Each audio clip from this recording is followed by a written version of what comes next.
Out Chicago. What I hate is bringing up trans issues with somebody who doesn't want to discuss politics, because trans issues, it's rights. It's not just politics. Yeah. And I've been in situations where I was bringing up somebody that was trans, and the person happened to be a person that never wants to talk about politics. You know, can you guess probably where they lean? But how dare you, with me bringing up something about a trans issue, say I don't want to go there. That's political. Catch Out Chicago every Sunday, 11 to 1 on WCPT 820. If I could be you, and you could be me, for just 1 hour. If you could find a way To get inside each other's mind. walk a mile in my shoes. walk a mile in my shoes.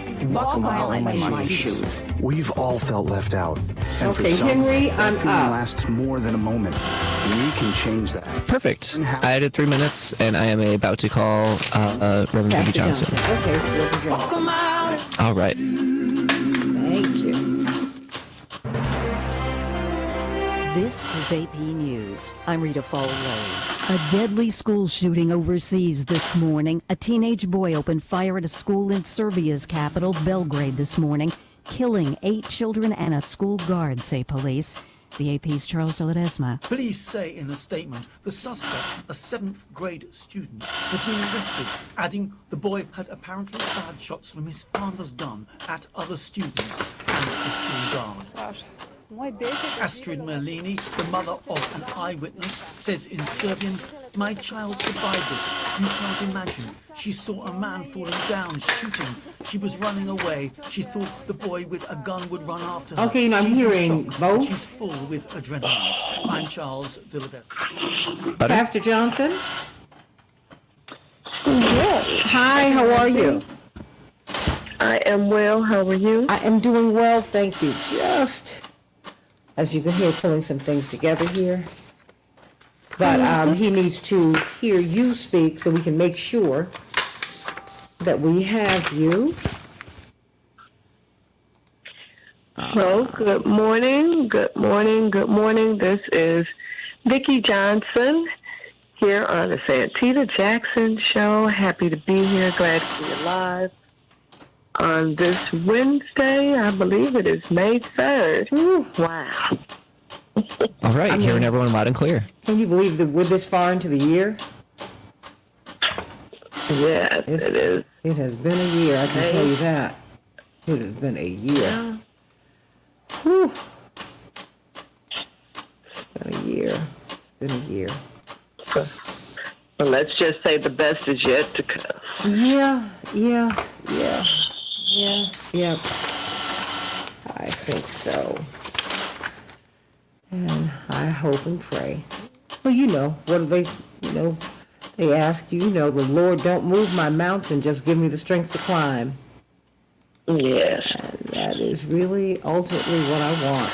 Just give me the strength to climb. Okay.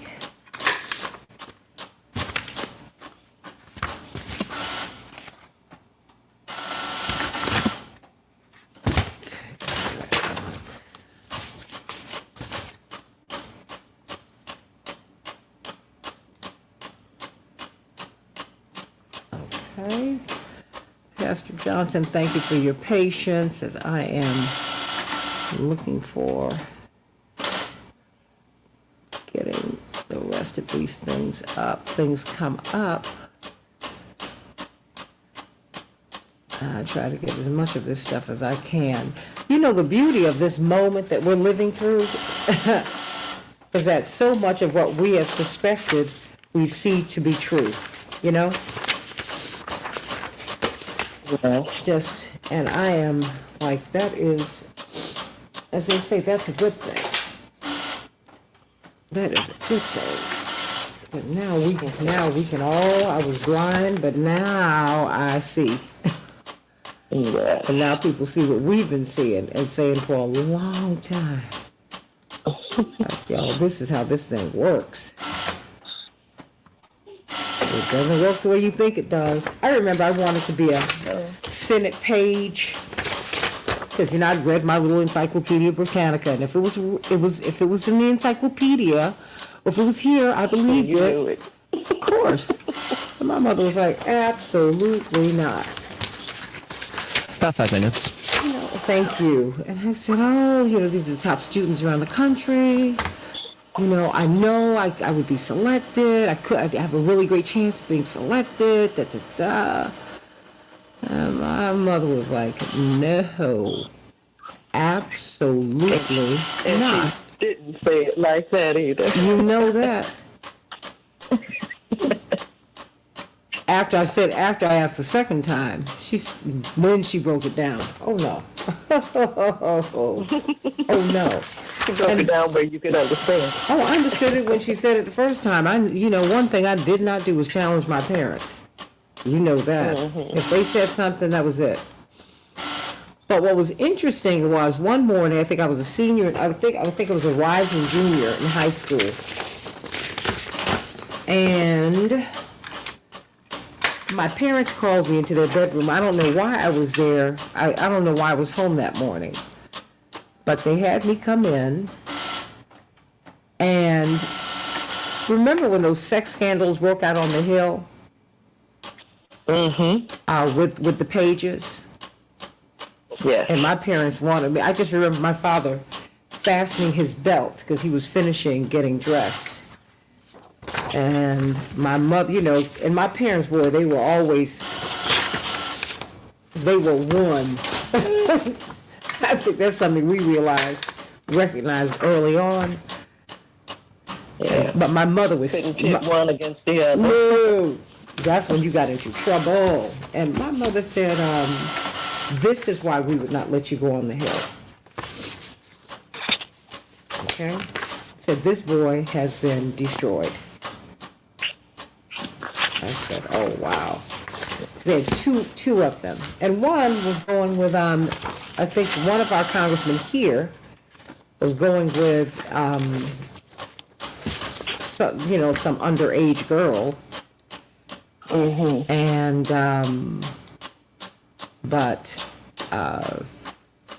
I think it was Jerry Tubbs was going with some boys. Either way, all the relationships were inappropriate. And my mother said, that is, what I've tried to let you know is that Washington is a cesspool. And she said, and besides, in power, all bets are off. Okay. A lot of strange things happen. People do a lot of things. And we will not have that in this house. 2 minutes. Okay. Okay. And you said, yes, ma'am. Yes, ma'am. My father was standing there, and he said, she said, thank goodness you have a daddy who will protect you. He said, you have and my father corrected, he said, you have parents who protect you. He said, but I am out here, and I will not let anything happen to my baby. Hi, Ms. Jackson. Are you getting any feedback right now? None. Awesome. Great. Perfect. All right, let's have a great show. Yeah, let's do it. So it was just all of that. Okay, we might add someone to the show. But I'll let you know that by text. The thing is, though, when I let folks We got a minute. know, thank you so much. It's like when I let people know, Vicky, they don't get it. that I have a run sheet I've written up. And you don't just slap people on a panel, All right. You have to think through who's gonna be best on the panel, how's this gonna work out. If I don't hear from you by a certain time, well, but I have to. The same way we did with you. Who was best on the panel? I said the same thing we did with you. We figured out that you would be best on our panel at school. Oh, and that's why I felt terrible. You gelled well. No, it Stand by. worked out so well. Well, Got to be the right people, though. Yeah, it's got to be the right people. Otherwise, the thing does not work. Right. Yeah.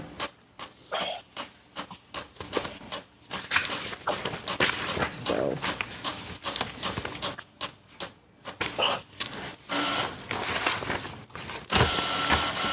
1 second, something happened. Okay.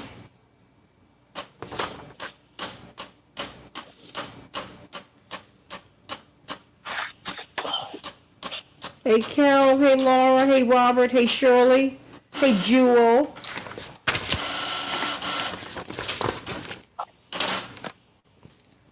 Is everything all right?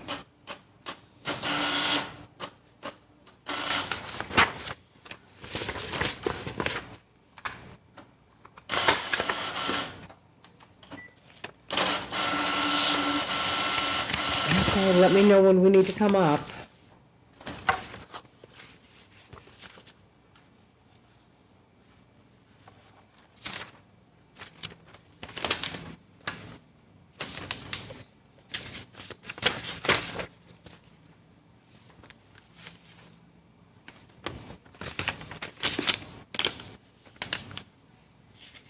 So sorry, something's an issue. I'm going to call Matt real quick. Okay, all right. Hey, everybody, stand by.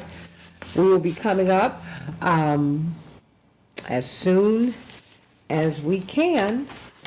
But today, hey, Joyce, how you doing, sweetie? Robert, I hope you all come to the Rainbow Push Convention, July 15th through the 19th. It's going to be a great convention, and it'll be great because you will be there. We'll be talking about the great issues of the day. And I hope that you'll be coming, that you will tune into the labor panel that we're going to have tomorrow from 4 to 6 here on WCPT. Tom Hartman, Patty Vasquez, and I will be moderating the panel. It's very important because, as you know, this week I had a wonderful interview with Jamila Muhammad. She's from Cisco, Pastor Johnson. And we only think about the academic track, and black people in particular. We cannot wait to get to see our children and get to the college graduation. And there's another track, everybody.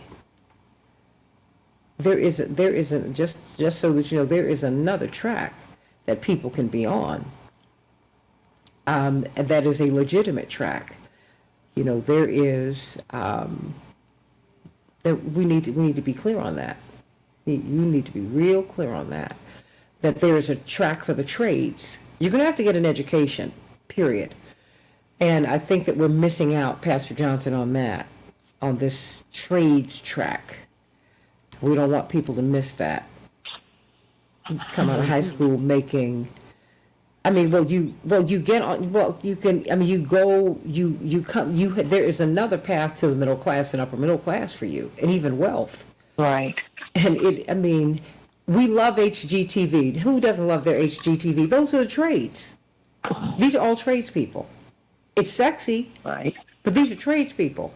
These are not doctors and lawyers. And you know what? When I need my home built, and if I have a fire, all right, I think we're good. I don't want them. That's not what they do. Okay. We can change the world, change the world, change the world. Yes, we can. We can change the world. We can change the world, change the world. This is the Santita Jackson Show. War and hate to a place of love. It's not too late. Gotta save the children. We can't wait. Let's change the world. Hey everybody, welcome to the Santita Jackson Show. Can you believe we are this deep into May already? May 3rd, Wednesday, 2023. Let's talk about the ethics challenge that is facing the Supreme Court. Most people in America do not trust the Supreme Court. It has lost the faith of the American people. That is not a good thing. That's a very good thing. That there are more than 1,800 judges in the United States, and they have a code of ethics. Everybody has one except the 9 judges on the Supreme Court. Boy, wouldn't we all like to have a job where there is no accountability. We're going to be talking about that in the 7 o'clock hour. And then let's talk about the costs of war as we are looking at a possible default. Yeah, that's very real. We could default on our debt, and it would throw the whole world into chaos. There's something to be said for Janet Yellen sounding the alarm. She said, look, June 1st, we're out of cash. So let's talk about the cost of war. I have to tell you, I was inspired by my first caller yesterday when he said, look, well, why are we pouring all of this money into Ukraine? Of course, we want to protect people and do everything that we can. We got people in the United States who are not eating.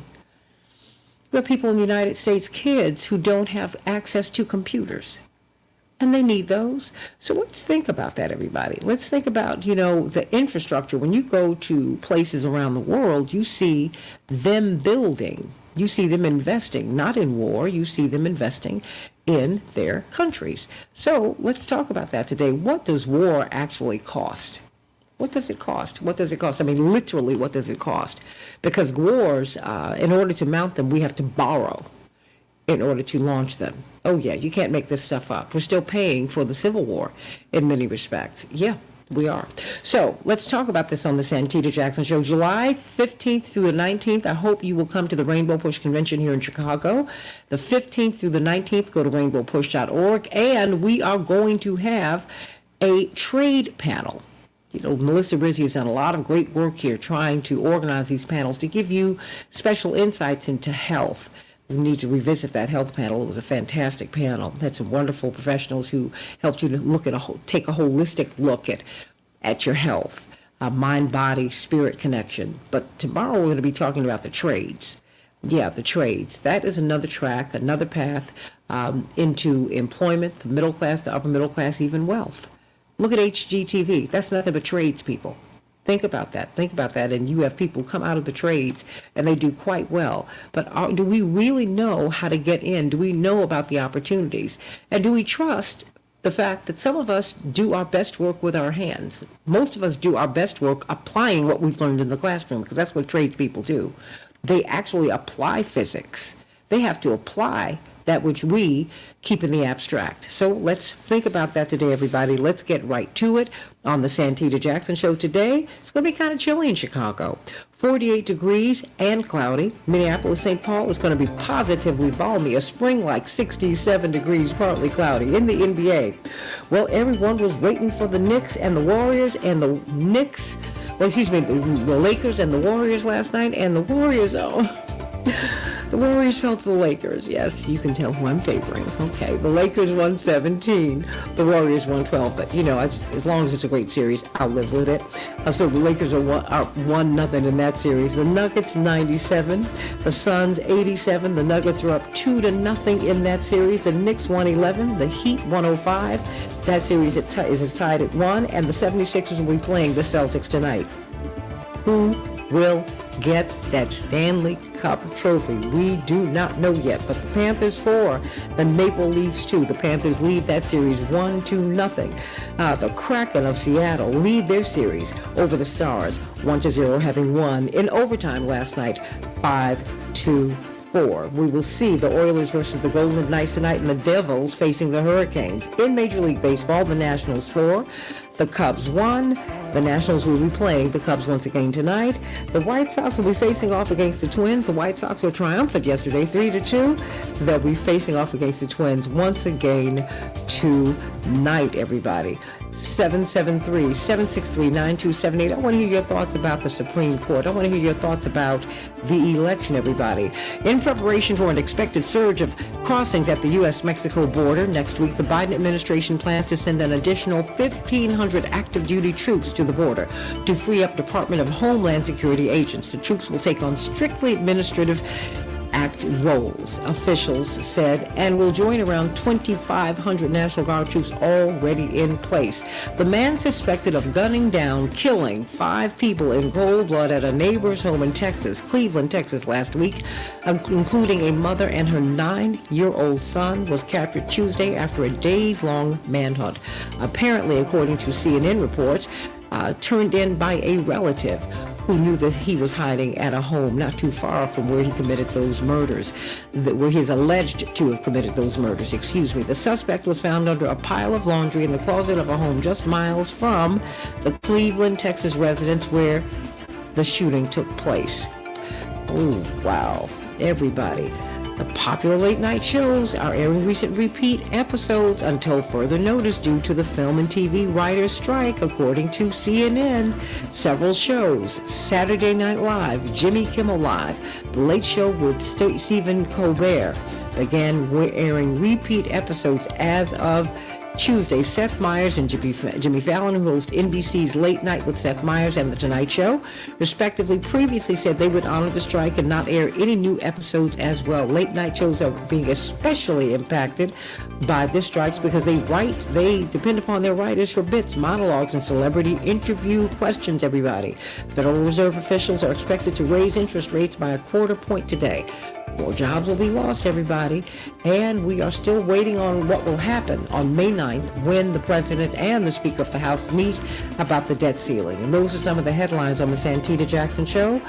Oh, Pastor Vicki Johnson, this is what a time, what a time, what a time. All of the unexpected things are happening. You just can't make this stuff up. Oh, give me some. No, you can't. No, you can't. How can we worship with you on Sunday? We have two opportunities now. Well, we can worship at Lebanon Lutheran at 9 a.m., 13100 South Manistee in Hegewisch, or at St. Thomas Lutheran at 80th and Jeffrey Boulevard at 11:30 a.m., both on Facebook, or you can join us in person. All right. What's the good news? Well, good morning, Santita, and good morning to all of your morning stars and friends. There is good news. Whenever I hear the word way, my mind journeys over all of the sayings and songs that have that word in it. Up, up, and away. Get out of my way. Which way is up? He's gone away. Look this way. No way. Or Miss Aretha Franklin, ain't no way. Find a way. Find another way. There are a lot of ways, and you ought to be willing to at least try to find a way. Since things come so easy in life nowadays, people don't have much drive to even try to find a way. Washing is easy now. You don't have to bend over a scrub board like Ray Charles' mother did in that movie. You don't have to make your own soap. You don't even have to run the clothes through a wringer, as I did. All you have to do now is just load the clothes into a machine, push a button, and go somewhere and sit down. And most don't even have to leave the comforts of your own home. But do you know that people will find a way not to wash? You don't have enough washing liquid, or you don't want to miss your favorite TV program, or the ever popular way is you just don't feel like it. No drive, no push, no spunk. This lack of drive is part of the reason why many find themselves in a rut today. You better find a way. Our challenge today is to find a way. And if we can't find that way, then we need to find another way. Everything is not going to come easy in life. I have lived long enough myself and studied the lives of other successful people, and I know that it is not always easy. There is no easy button. Your fifth grade teacher was right. If at first you don't succeed, try again. In other words, she was saying, if you don't find a way, then you had better find another way. Don't give up. Don't give in. Don't get tired. Don't faint. Don't quit. But you find a way. And if that way doesn't work, you find another way. And if that way doesn't work, then find another way. Hang on in there until you get the victory, until you succeed. Hang on in there until you make it. there is a way, and you will find it. Just keep trying. Just find another way. If you will do this, and I believe that you will, then to me, that's good news. Keep on trying. What did Winston Churchill say in an address to some kindergarten students? Never, never, never, never give up. And that was it. Never. Yes. Thank you for that. Pastor Vicki Johnson, again, how can we worship with you on Sunday? Lebanon Lutheran, 13100 South Manistee, 9 o'clock a.m. St. Thomas Lutheran, 80th and Jeffrey Boulevard at 11:30 a.m., both on Facebook and in person. Love it, love it, love it, and love you. Pastor Vicki Johnson, sending you so much love today. You. Thank you for that. Yeah, just keep finding a way. Keep on doing. Don't stop. Don't stop. You always stop just before you get the victory. That's the way it happens. Right at that point. Right at that point. Ooh, Pastor Vicki Johnson, everybody. Keep a lookout for her and go on and worship with her. You're going to get blessed real good. We have got Dr. Shanina Knighton, infection preventionist. You know what, Dr. Knighton, what do you want to talk about today? I have been reading so much. It's interesting now that I've heard of you. I'm hearing more and more about infection prevention, and particularly as it relates to the environment. Just infection prevention is a real thing. And I think, let me just ask you. You want to normalize wellness. You said we have gotten so accustomed to being sick and sickly that's become a problem, Dr. Knighton.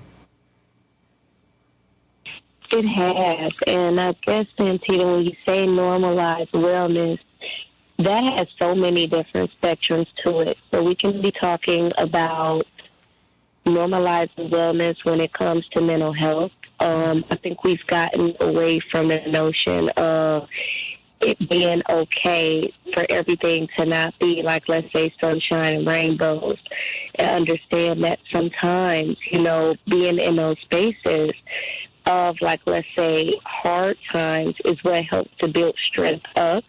And so we've normalized in a way that when those times occur, when things are not going good, that something's wrong with us or that we should not be feeling that way.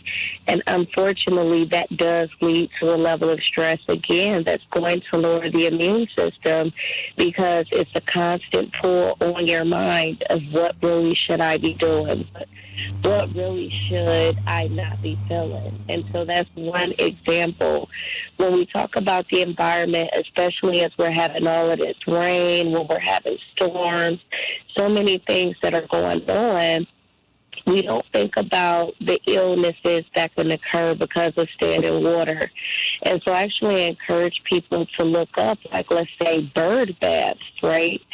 And so bird baths, we've learned over the years, are not a good thing. Water fountains are not a good thing.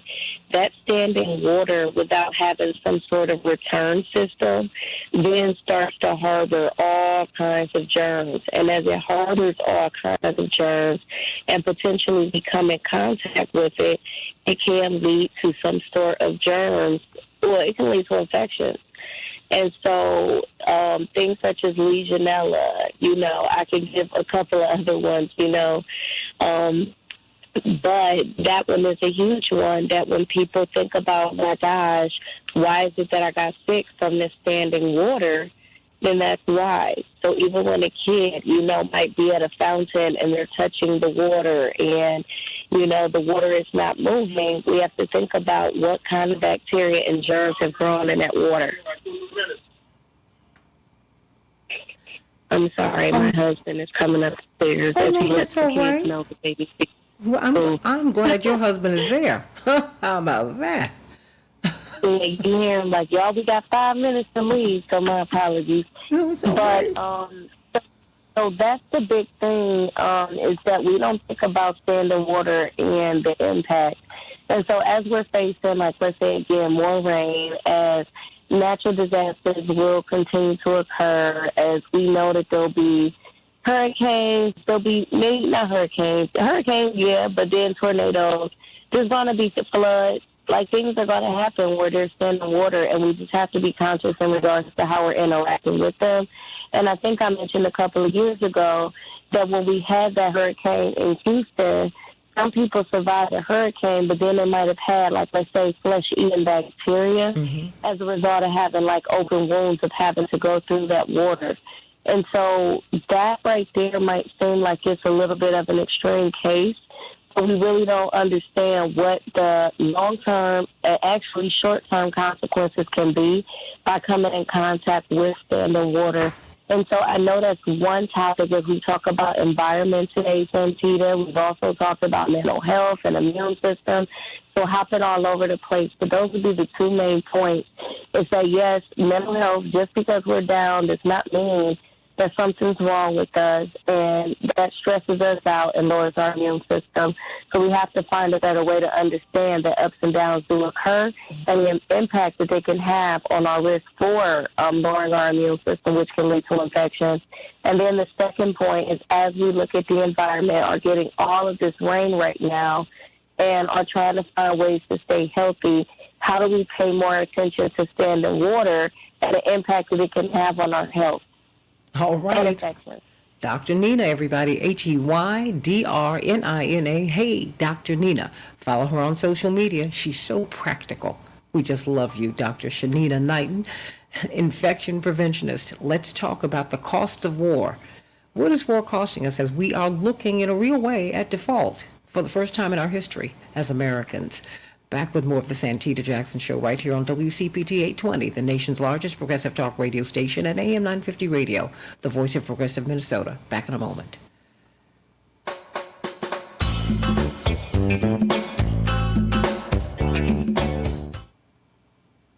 Dr. Knighton, how are you? I'm doing pretty good. How are you? Oh, I am doing fine. Just getting some of these things together, you know. Getting the, just stay on top of this show.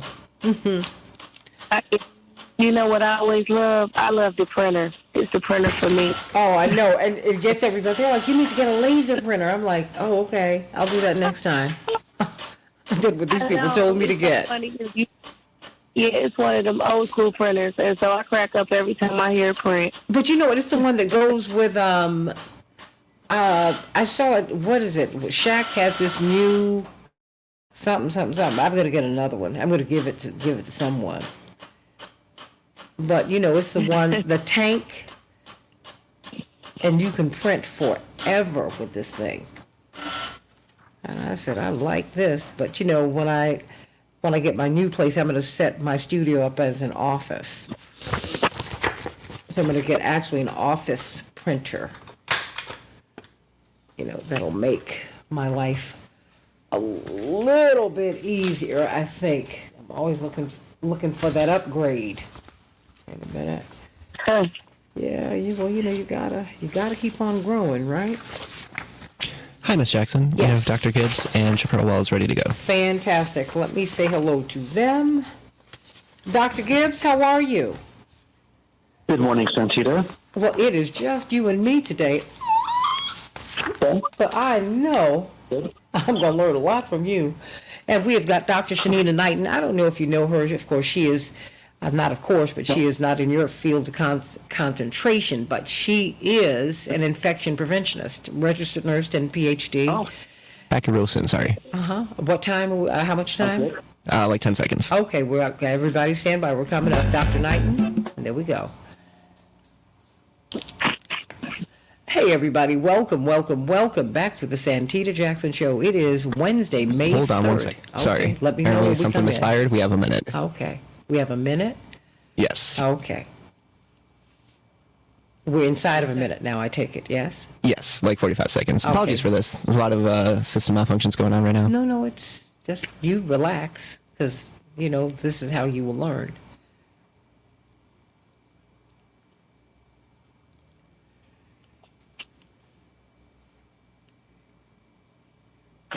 If things do not go wrong, you do not know how to make them right. This is how Exactly. you learn. So just relax. I told you got to slow down just a little bit, young man. 'Cause that is how True. that is how you will learn. That is how you will learn. I was thrown into producing a nationally syndicated show with no experience. I had to figure it out. Now, I had some guidance, but I had to figure it out on my feet. And you just have to do it. And you can. Sending Stanley Davis so much love. He's over at Stroger, everybody, Stroger Hospital. So please reach out to him. Give him some love today. Give him some love. Give him some love. Hey, Chaparral, how are you? That's great, Santita. And yourself? Fantastic. Fantastic. I'm coming right to you. Okay. Stanley, let us know where you are so we can reach out to you, okay? Robert tried to reach you, and they said you were not there. So he wants to be helpful. We can change the world, change the world, change the world. Yes, we can. We can change the world, we can change the world, change the world. This is the Santita Jackson Show. War and hate to a place of love, it's not too late. Gotta save the children, we can't wait. Let's change the world. Hey everybody, what is the cost of war? As we look at a real default for the first time in the history of the Republic, what should our budget priorities be? The Republicans say you need to cut Social Security and all of these programs that help us to eat from day to day, but the Pentagon gets money that they don't even ask for. President Zelensky from Ukraine demands money that we don't even know that he's demanding of us. This is our money. And on and on and on. We write blank checks to countries all over the world all the time, routinely. They just get our money. I hear you, and I want to be as generous as I can be, but when I see American children and children who are on our shores, whether they are Americans or not, when I see that they cannot eat, when I see that they don't have access, children and adults don't have access to the internet, when I see all of these things, all of the world stopped for us in COVID-19. COVID was a snitch. It let us know all that we are and are not. I think we need to ask some real questions about how we're spending our money. Because I certainly don't think I need to take the food off the table of my grandmother or my great-grandmothers, who are now gone, praise the Lord. But my parents are now elders. And they've earned their Social Security. And some people, that makes up half of their income. So let's talk about that. But before we do talk about the cost of war with Dr. David Gibbs, let's talk with Chaparral Wells. And I'm not kidding you. I do want my green beans and with meat in it, with my ham hocks in it, and my greens this weekend. I sure do. Celebrations by us. Chaparral, what's on your mind? Good morning, and celebrations by us. We will have your greens this weekend, for sure. I'll make sure I make you some and bring them down to the studio before you leave. You know that's what you do. I come downstairs and you were like, are you hearing that hot plastic vat is full, and I can't wait to get home. And the thing is, it's really good because over the past year, I've had trouble with food. And I just think, and that's why the quality of our food is so important. And I'm very, very serious. Because we've gotten away from that. And I just I thank God for you. But you know what? Go for it. You got a minute? Talk to us about celebrations by us.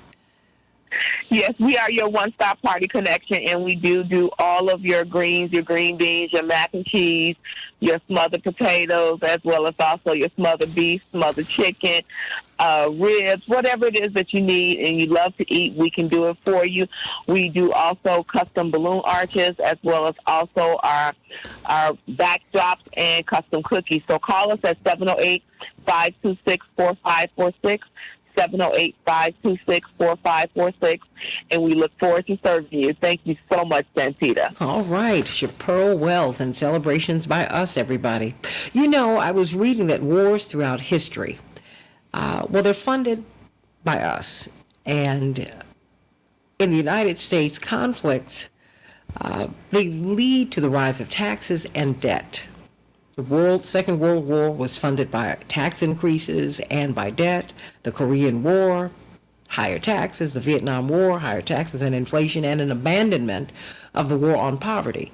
and abandonment of the great society in which we were seeking to and moving toward the elimination of poverty and creating an upward ladder for every American. That was abandoned to get into a war that we lost. The Cold War period, national debt and taxes increased. So as we're looking at default, as Janet Yellen has said, look, everybody, June 1st, we are out of cash. Now, of course, we can print more, but we're out of cash. And we're watching the de-dollarization that is occurring all around the world with countries that have the resources.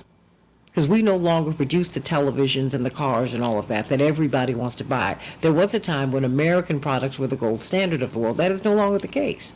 So think about that. Think about that. What is the cost of war? Can we afford this? I think about our first caller yesterday, who said, wait a minute, what are we doing with Ukraine? I mean, because this alarm that was sounded, Dr. David Gibbs, by Janet Yellen, was very disturbing, because I think she meant it. I think she was very serious. My brother, Congressman Jonathan Jackson, was in Kenya a couple of weeks ago, and he said, I said, the president of Kenya said, dump the dollar. He said, oh, let me tell you, they're doing everything right. But their money is losing value because of what's happening over here with our money. So this is a very real deal. So I said, well, let me reach out to Dr. Gibbs and just ask you about what war costs us. Dr. David Gibbs, professor of history, brilliant historian, and author from the University of Arizona. War, what does it cost us? Well, in the case of Ukraine, the way this is playing out is two ways. I'd say probably the more important way it's playing out is that the United States is waging not only a military war, but an economic war against Russia. And it's doing so, as everyone knows, through massive sanctions, possibly the most severe in history, which are having a boomerang effect. It may very well be having a much more negative impact on the United States and Europe than it is on Russia itself. Russia seems to have adapted somewhat to the sanctions and only been moderately affected by them. It's been nowhere near as damaging as I think the U.S. expected it to be on Russia. It has, however, significantly increased the price of energy and food in the world. Russia is a major producer, as everyone knows, of hydrocarbons, both natural gas and oil, and is also a major producer of fertilizer, a basic input, obviously, into food. Ukraine itself is a major exporter of grain, and of course the war has shut down, or at least greatly reduced the amount of exports from Ukraine, and this has affected worldwide prices significantly, including prices in this country, and lowered living standards accordingly. And so that's one economic effect. The other, of course, is budgetary. The United States has spent officially well over $100 billion supplying Ukraine, both with military and economic aid. Europe has supplied additional aid as well, and that's money that will not be spent on social programs. That means there's less to spend on programs that raise people's living standards in this country and also in Europe. And so what you've had here is war. You've had the classic trade-off between guns and butter. There's always this trade-off. You can produce guns or you can produce butter, and evidently the Biden administration and European counterparts have opted for guns. And people's living standards will be affected by this and are being affected by this. And the current budget standoff in Washington, of course, is being influenced by this to some degree. There's less money available for social programs. Republicans, of course, are doing what's ending, that social programs be cut. The demands probably are going to be more stringent than in the past because there's less money, because so much of it is going to fight this war. So people should not kid themselves that this war is being fought without costs to this country, because the costs are very significant and are likely to go up over time. Call us at 773-763-9278, 773-763-WCPT. I'm struck by this Common Dreams headline. As hunger surges and the Medicaid cliff looms, Biden readies a record Pentagon budget. And it is striking to me that as the Pentagon gets more and more money, they get money. We throw more money at their budget. after the budget is set. They're like, well, no, we're going to give you some more. And then we find that a quarter of the budget will go to Pentagon contractors. Why does the military-industrial complex why do they just have their way? What is it that just, if you have, the Department of Education can't get this kind of money. We can't get this kind of money for health care. I mean, no one has an open door except for the military-industrial complex, except for the Pentagon. Well, I think it's part of it quite clearly is the structure of American politics, whereby top foreign policy positions are held by people who often are integrated into the military-industrial complex. This happens in both parties and at every level, but particularly at the highest level. I mean, one illustration of this is Lloyd Austin, retired general, now Secretary of Defense. In between being a general and being Secretary of Defense, he was on the board of Raytheon. A major producer of missiles, a major component in the military-industrial complex. And obviously that gives him a vested interest in increasing military spending. It's integrated into his career. And that's true also of civilian elements within the Biden administration as well, where, thoroughly integrated into this web of what you might call legal corruption, if you want to be cynical about it. This is legal, of course, but it's a use of, it basically ensures that the policymakers will see their job through the lens of the military-industrial complex because they're part of it. And so I think that's one element. Another element is we do have a culture in the United States, a legacy of the Cold War, which is that nothing is really vital except military spending. Preventing needless deaths from treatable illnesses. This is not a vital issue. This is a secondary issue. You do it as a secondary thought, basically, as an afterthought, but it's not really that important. Lifting children out of poverty is not really that important. I think that what's really important is fighting wars. That is the number one priority, and it's been reflected, I think, in what we've been seeing in Ukraine. Several months ago, the Biden administration asked for a mere $33 billion for Ukraine, and Congress upped it to $40 billion. And every single Democrat, without exception, every single one voted for it without argument. I've never seen a social program submitted like that, where it was submitted to Congress, and Congress said, that's too low, we need to up it. I can't think of any examples. But it reflects, I think, a cultural attitude that war is the only really essential thing the government does. Where does that come from? I mean, because the founding fathers said, look, stay out of foreign entanglements. That is not what we should be doing, but that's what we do all day long. That's our business. I think a lot of this has to do with a certain information warfare, shall we call it, in the sense of a great deal of money is spent by the government influencing the public. That's always been true. I mean, that's been a major function of the CIA since it was founded in 1947. The military has a major information warfare capability directed against the American public to some degree. Much of this, it's remarkable how mass entertainment has been influenced by this. I mean, there's a long story of going back to the Cold War of the military writing scripts for movies or editing scripts for movies. The structure of movies since the end of the Cold War is very much focused on demonizing Russia and laying the groundwork for a war with Russia. And, it's just been this tremendous amount, a drumbeat, you might say, of national security propaganda emanating at every level to the public, including to the, congressional policy-making level. And I think it creates an atmosphere of fear and danger, and in many cases exaggerated fear and exaggerated danger, I would say, whereby, again, there's a sense of we absolutely must spend whatever the amount is required to achieve our objectives to achieve the objective of American hegemony, basically of American power. And everything else is secondary, including things that raise people's living standards. That is the attitude in Washington. And I think it's an attitude that is based on a great deal of information warfare.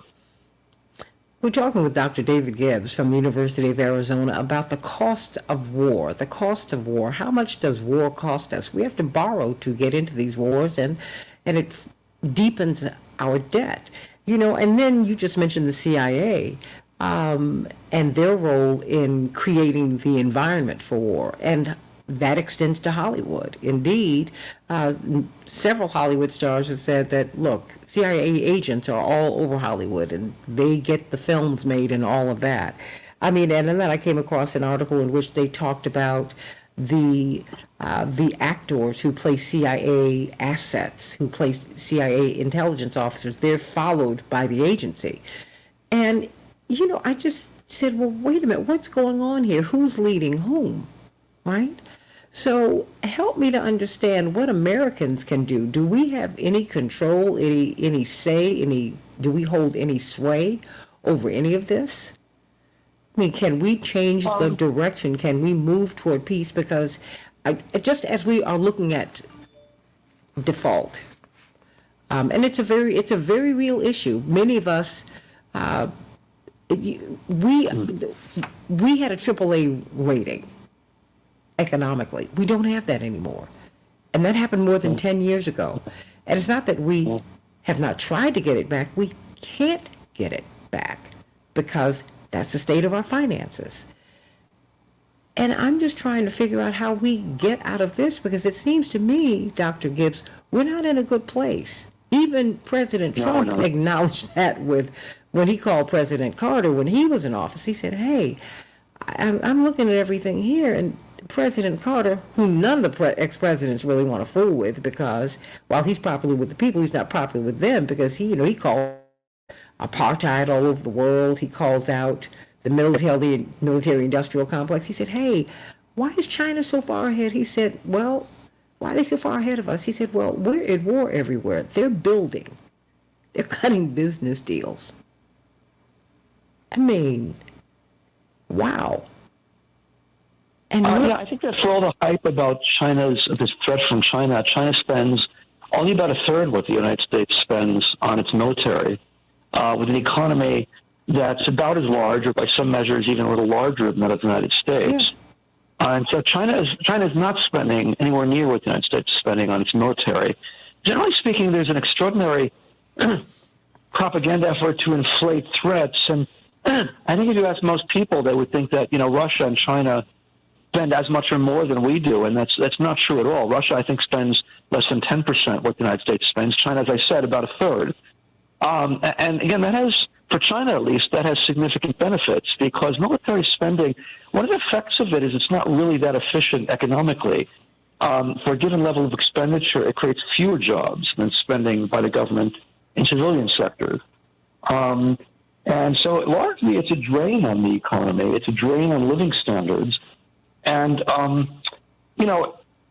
it's the public, I think, needs to be more aware of those facts and to deal with those facts, that if people are concerned that their living standards are stagnant or going down, which is the case for most people, the military is certainly a big part of that. Maria Gonzalez said, I hope we buckle up, because in her observation, she said, because of climate changes, we will be facing an all-time cost, higher prices, absolutely, and infections, and spread of infections. It has an impact upon our health, everybody. And she continues, we are not ready for war ourselves. Do we even encourage young people in the military? Whatever happened to those commercials to join? Does anyone know? I mean, Maria's asking, a profound question, not to mention the fact, but you don't need the commercials. All you have to do is watch the opening of a football game. Well, I think one of the things that has happened here is that the war on terror, the disastrous wars in Iraq and Afghanistan, did a lot of damage to the military. A lot of young men and women joined the military, well, for a variety of reasons, but sometimes with a certain sense of patriotism and a desire to, serve their country and things like that. And were very embittered by what they experienced in Afghanistan and Iraq. And the stories they've told to people upon coming home, I think, has reduced recruitment. And there's a recruitment crisis going on in the military. And there's no doubt that the failures of past U.S. interventions are a big part of that. One of the reasons we're seeing this type of war in Ukraine, that all the fighting is being done by Ukrainians, the United States is supplying the equipment and it's supplying a lot of information to the Ukrainians, but the fighting, the bodies, are Ukrainian, which works out well, given the United States doesn't really have that combat-ready an army anymore as it used to, given all the variables I've just described. It's kind of ironic that part of, I think, what is going on here is an effort to fight a war at a time the United States is facing a recruitment and military crisis, really, and a greatly weakened army.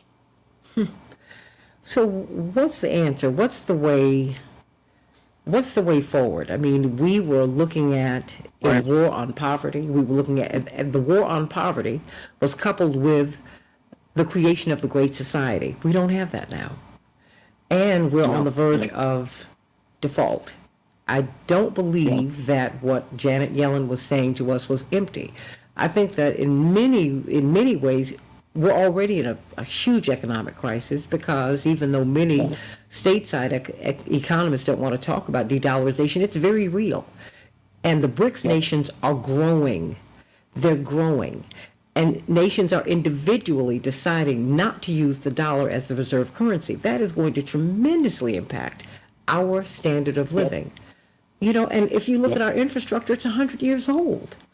You go to other countries and you're like, oh my gosh, there's no bump in the road here. I mean, they have new hospitals, they're building new universities. You know, it might not sound like it, but in a minute, there are going to be some other Harvards around the world. In fact, there are. There are other Yales. Yep. I mean, you know, there are other Ivies. There are. So, I mean, where do we go from here, Dr. Gibbs? Well, I think that, you know, unfortunately, I don't think there's any way out except for people to take into account that this is hurting their living standards. My read of the American public is what bothers the most, and rightly so, is their living standards, the quality of their life economically, first and foremost. Can they pay their rent? For a lot of people, that's a real issue, and it's something that's really going to impact them very directly. And I think the more and more people become aware of the connection between overspending on U.S. power and the military on the one hand, and their declining ability to support themselves economically on the other, I think then you're going to start to see real opposition. I think one of the things that's been impeding this is I am seeing something of an atmosphere of political repression in this country, repression of open discussion. I mean, there's been no discussion, really, of any of the things. Your show is one of the very few that will openly discuss, in frank terms, what's going on in Ukraine and how it's affecting this country. For the most part, that's been barred from discussion in supposedly respectable circles. I'm very struck, and I have to say this again, by the sort of lockstep character of the Democratic Party in this, with no dissent. I can't imagine you get that state of affairs where every single Democrat, without exception, falls into line without threats and intimidation being issued quietly in corridors. People are being told, you need to fall into line on this, or you'll be out, you'll be excluded. You don't get that state of affairs without an atmosphere of repression. And I think that's what we're seeing here. It's very reminiscent of the early 50s, the era of McCarthyism. And it's under a Democratic administration. This is very disturbing, and I think that's holding back any real, frank, adult discussion of what's going on here. But I think as the economy moves into crisis and living standards go down, if we enter a recession, then I think you'll start seeing a real opposition emerging in the streets, both here and also in Europe, I think. Well, you know, we will see, because I tell you, the fact that we can't have open discussions, and quite honestly, we stop each other from having the discussions, because we will say, you don't support Biden, you're not being a good Democrat. It happens on the right and the left, and it's very dangerous, everybody. That's why I told you that there's something higher than a party, and your patriotism really has to go beyond your party. That you can't be that locked into a party. You have to be locked into some higher principles. And if we don't do that, I shudder to think of where we're going to end up. Dr. David Gibbs, I just thank you for being with us today to help us to understand what war cost us. Indeed, the hashtag online is costs of war. Costs of war. It cost us a lot, everybody, and we cannot afford this. Let's talk about ethics and the Supreme Court. Wow, I'm leaping from one crisis to the next, Dr. Gibbs. You've got... Thank you, Santita. Thank you for having me. Oh, no, thank you. Thank you for being such a brave voice. What about this crisis on the Supreme Court? It's a crisis that has been there. It's a cancer that has been there ever since. But now we're just seeing it. Now you see Chief Justice Roberts' wife made more than $10 million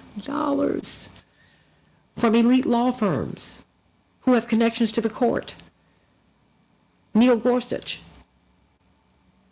just sold one of his homes to someone who had business before the court. Of course, Clarence Thomas has been working with someone who has business before the court. They police everybody, SCOTUS does, but no one polices them. They police themselves. What? Justice Roberts didn't even show up for the U.S. Senate's hearing yesterday. You can't make this stuff up. What do you think about that? Call me at 773-763-9278. July 15th through the 19th, the Rainbow Push Convention. I want to see you there. We're going to be having this conversation and many others. Back with more of the Santita Jackson Show on WCPT and AM 950 Radio in just a moment.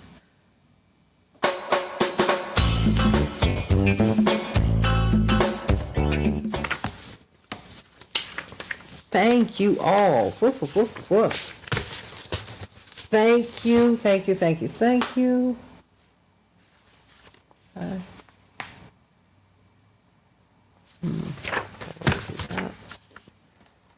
right, you guys, one segment down and two more to go. Okay.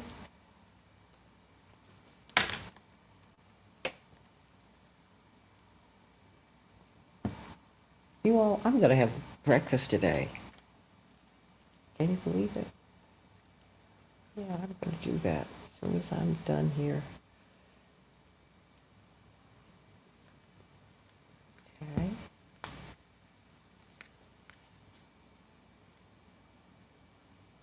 Okay. Okay, if you can call Attorney Hoffler back, please. And Just did. okay, fantastic. Thank you. I just saw her text.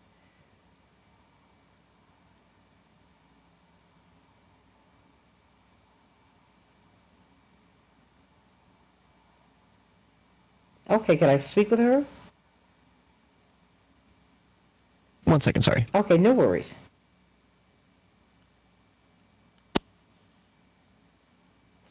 And of course, we'll be talking about King Charles. Okay. Everyone is through except for Dwight McKee. I'm trying to get in contact with him. Well, you know, he might not be coming up. I don't know.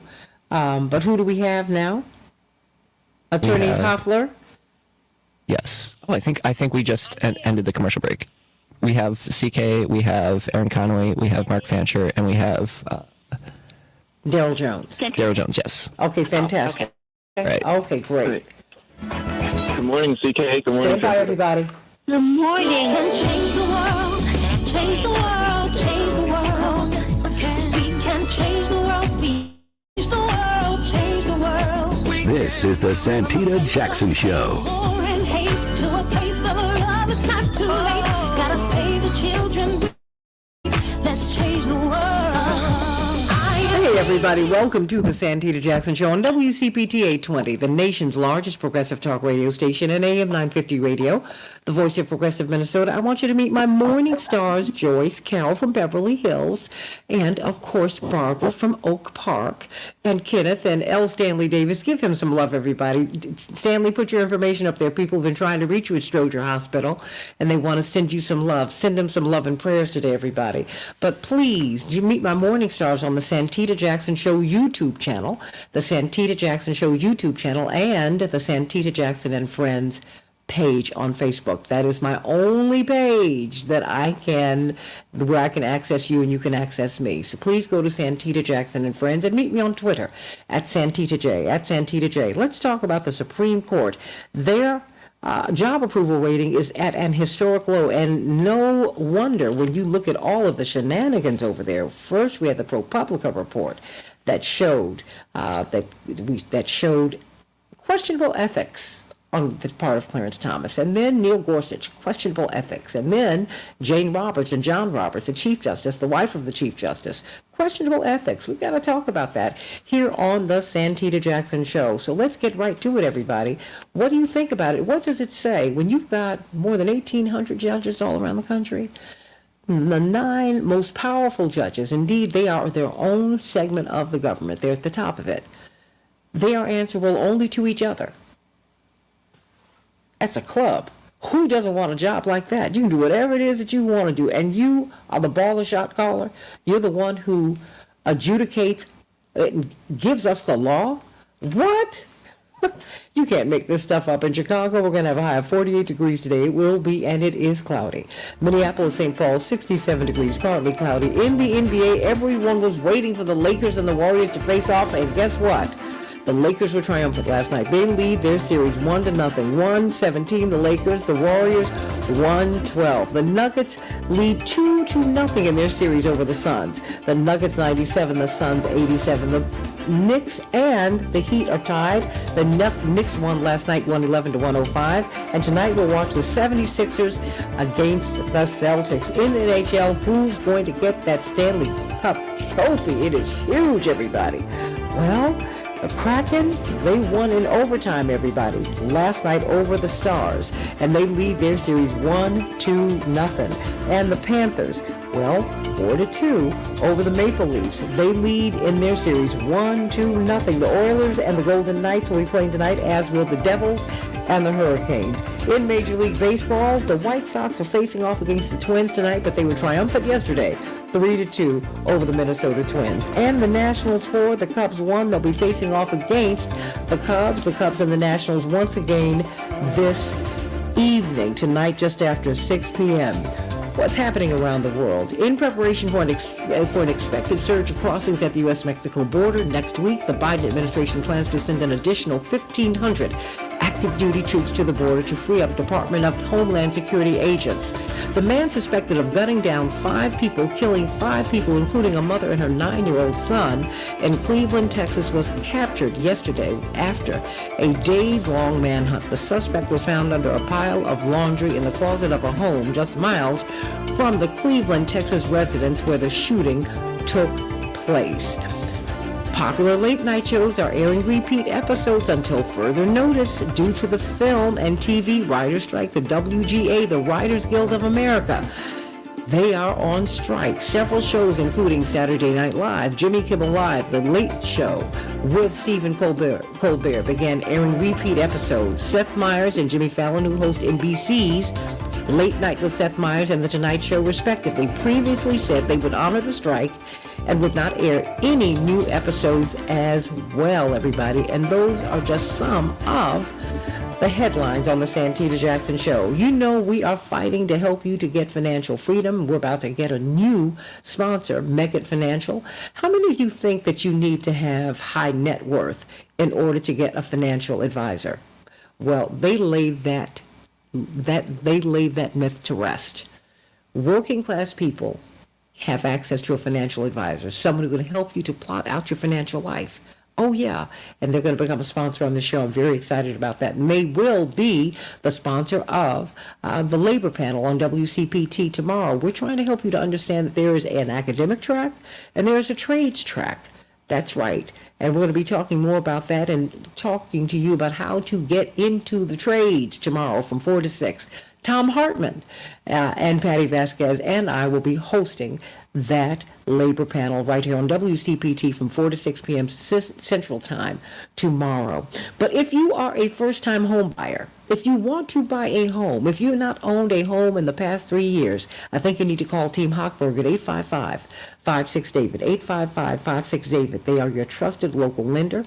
First-time home buyers made up just 26% of the market last year, down from 34% the year before and down from numbers in previous years. Fannie Mae and Freddie Mac said these numbers are not good because central to the American aspiration is home ownership. Home ownership, land ownership, everybody, is key. In America, you not only own your home, you own the land underneath it. Just remember, think of this, everybody. 15% of the world, only 15% of the world owns land. The elites own everything radio, else. so they're about to call me. You Okay. cannot And my make name this is stuff Calvin up. Klein. Oh, CK, I can hear you. Okay. CK. Okay. That's all right, sweetie. But I want you to know that Fannie Mae and Freddie Mac, they are working with them to help you to own a home. But you can't have owned a home in the first 3 years, within the past 3 years.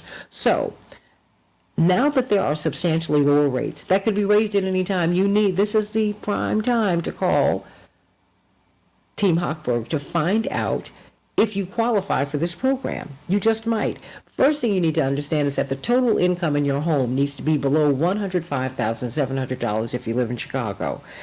You can't have owned a home in the past 3 years. I can't say that enough. So I want you to go to 56david.com, 56david.com, and check out their website and see what you can find out about this program. But I would advise you to call them at 1-855-56David, 1-855-56David, and find out about this program. Find out if you qualify for it.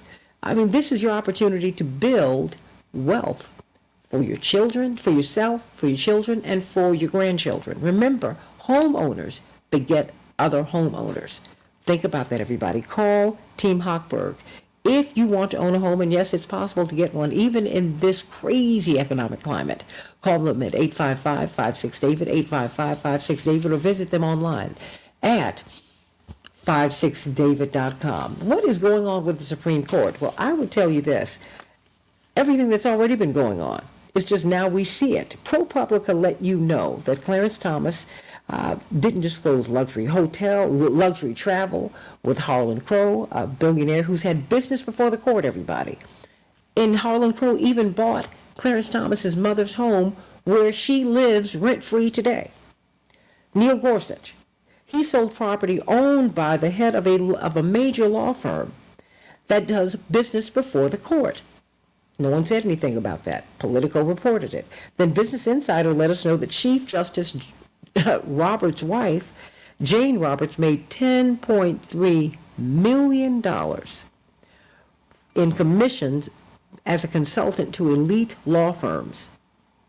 And an ex-colleague of hers charged her with an ethics violation. She said, now, this is not right. All of these entities have business before the court, and they're pleasing the people on the court. No other court in the land would be allowed to do this. No other court in the land would be allowed to do this, but the Supreme Court, they have they don't have any ethics that guide them aside from that which they say that they have. Indeed, they were asked to come to the U.S. Senate yesterday because there are hearings about this. Chief Justice Roberts refused to go. Oh, yeah. He refused to go, and then the rest of the justices refused to go. How does that work? They're answerable to whom? Does that work for you? How will that impact the country, CK?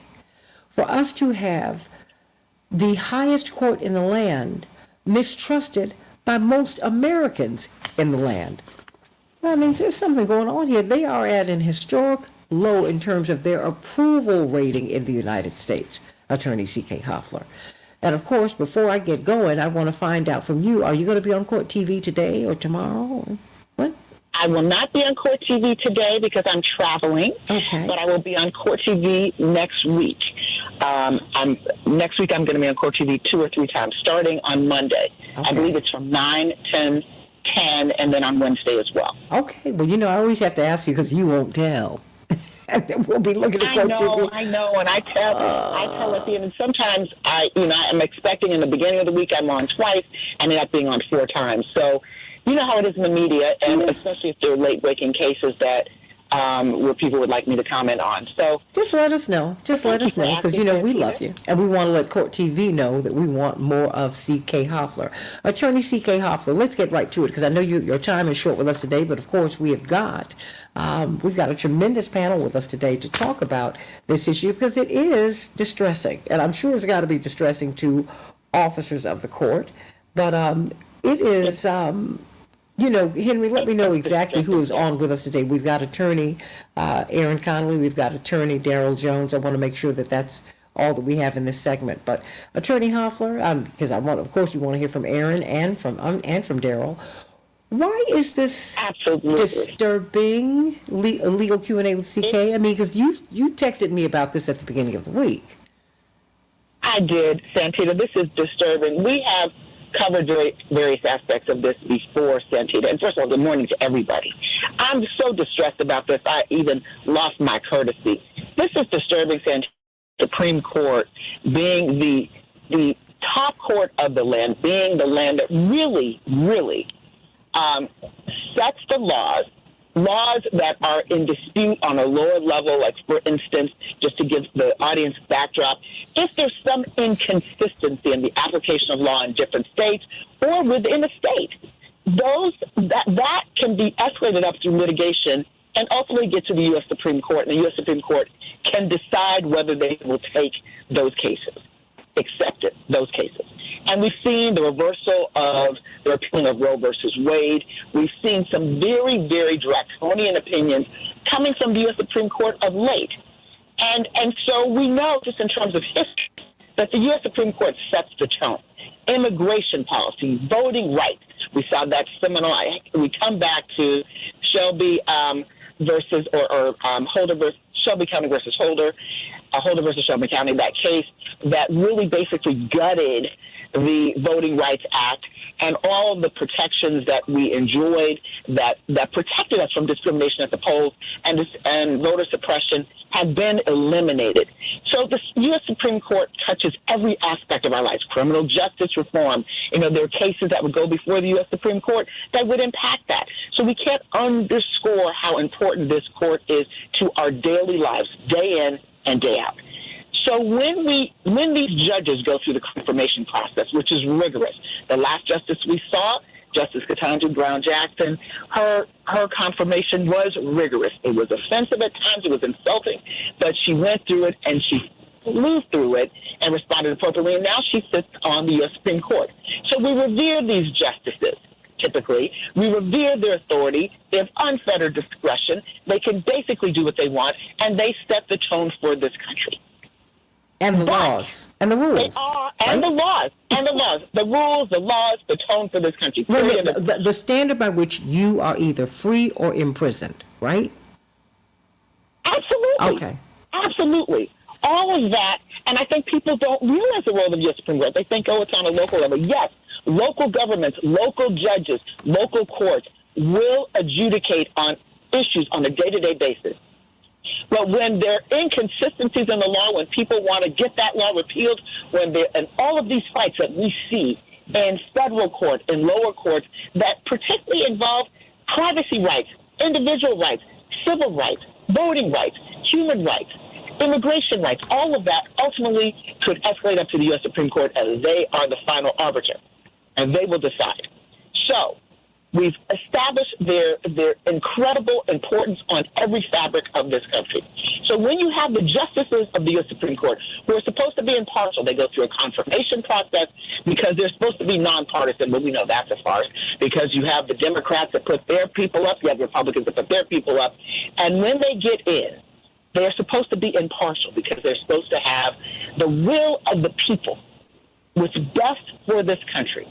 But when they are obviously taking money from powerful people who are lobbyists or who represent significant interests on either side of the aisle, it is problematic, Santita. Why?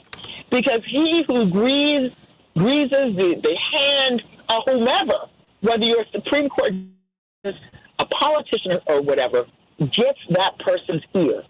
And when it comes to issues that are so important to this country, we should not allow the U.S. Supreme Court justices to submit to people who can have their ear. Spending millions of dollars. Ear and loyalty. Wait a minute. Yeah. Wait a minute, and liege. Because you cannot tell me. You can't tell me, and I have Mark Fancher with us today as well. You can't tell me that these people don't owe, that Justice Roberts' wife does not owe these law firms. You can't tell me that there is not a tremendous debt that is attached to what Harlan Crow has been able to do for Clarence Thomas. What about the law firm, the head of the law firm who bought Neil Gorsuch's home? I mean, really? But Santita, we know we live in the United States of America. Nothing is for free. You don't get anything for free. There's something attached to everything when people give you something. This is not a charitable situation. This is a financial situation, economic situation with interest attached. But even if they're trying to be honorable, there's the appearance of impropriety, but I submit that there's a direct correlation between how they vote on issues and these interests that are supporting them. We know that's the case in the case of Clarence Thomas and his wife. We've talked about her obstructionist and completely impermissible, I believe, and almost illegal behavior. And so the fact that it permeates the justices, because there are some justices that also have accepted, book deals. Yes. And some of those same publishers appear in issues before the U.S. Supreme Court. And they were not disclosed. And they weren't disclosed. See, that's the problem. Failure to disclose. And why wouldn't you disclose that? You wouldn't disclose that because you did something wrong and permissible, and that would cause the type of political and social unrest that people are feeling as relates to the justices. And that is why we find ourselves in this position. But, Santita, this is an issue that I'm passionate about. But I want to hear from Daryl Jones. I want to hear from Aaron Connolly. I want to hear from Mark Sanford, because these are issues that they, too, I know are passionate about. And I think we have to continue this discussion. We need our listeners to understand this is serious. This is real. This impacts all of us, and we cannot take it lightly. Absolutely. And what's at stake? A lot is at stake. Well, So I've got about 2 minutes for everybody. Okay, so just looking at the clock. Daryl Jones, you, Aaron, and then, of course, Mark Fancher. 2 minutes, everybody. Well, thank you, Santita and CK. Let me tell you, and good morning to everyone. And, CK is right on point with regards to the Supreme Court and the ethics and what we're encountering now. One of the things that I want to be certain that the listeners are aware of is that a vast majority of the attorneys in the United States never appear before the Supreme Court. Why is that important? It's important for this reason. When we talk about Jane Roberts and her bringing attorneys and the commission, giving commission for attorneys that she brings to top firms that appear before the court, it's a very finite number of attorneys that are appearing before this court. So when we hear about Harlan Crow influencing what goes before Judge Clarence Thomas and giving him money for vacations and for the house that his mom lives in rent-free, and by the way, we need to find out what the actual value of that house is and what was paid for it, because that will give us some indication as to whether or not the degree of the gift that was being made there. But when we take all of this into consideration, the thing that is at issue is the integrity of the court. There are a limited, finite number of attorneys that appear before the court yearly. So when we start understanding the attorneys that have access and what's being purchased or allegedly being purchased by those that are trying to get access to the court to influence the court, that's why this hearing before the Senate Judiciary Committee becomes so important. We need to unfold this onion and start peeling back the layers to see how deep the rot actually is and what we can do about it. And then I always have said and continue to say, then refer it out to our Attorney General for a further investigation on the criminal side to see if there's anything that's there that needs to be dealt with. That's my position on this, CK and Santita. Well, I'm sorry. I just had to go, okay. I just think the rot's so deep. I think you need to go to the Lord on this. Absolutely. Resistance. I don't know who's gonna. I don't know. But because but CK, we've got about 5 minutes left here, and I know you want to hear from Aaron and from Mark Fancher. But what were you about to say, CK?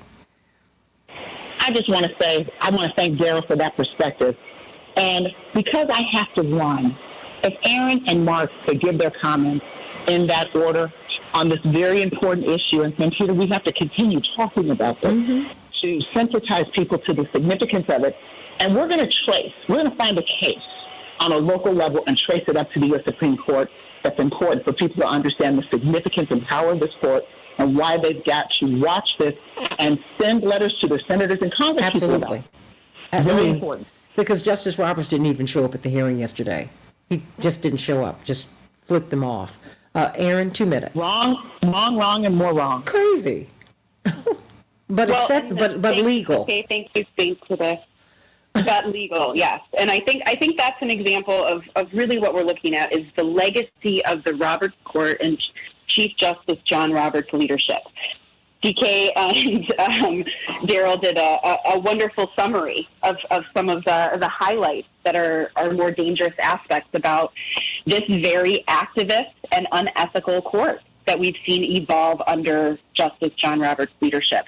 We see some really, really acute examples of their power and the missed opportunities that he has to build power back in the court in a time of great disdain for this type of ethical breach that impacts people's daily lives, right? And it's so obvious.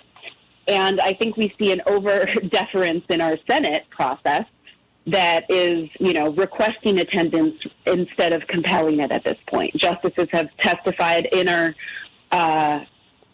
Capitol over 100 times just in the last 50 years. So there is precedent for it. Unfortunately, the Supreme Court has dismantled the idea of stare decisis in many regards, and we see the evidence of that with the gutting of the Voting Rights Act and Roe versus Wade and how that impacts women's health. So lots of things to consider, but John Roberts needs to take a good look in the mirror and ask what he wants his legacy to be in this once powerful institution. So please, someone needs to take a good look at him and sanction him, because this is so out of order.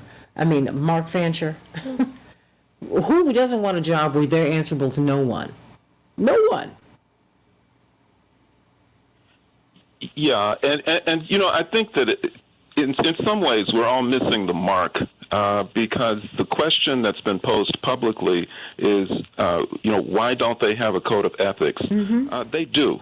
They're governed by the ethical canons that govern all federal judges, and they're basic things like avoiding impropriety and the appearance of impropriety, conflicts of interest. All of the things that they're accused of doing are clearly unethical now.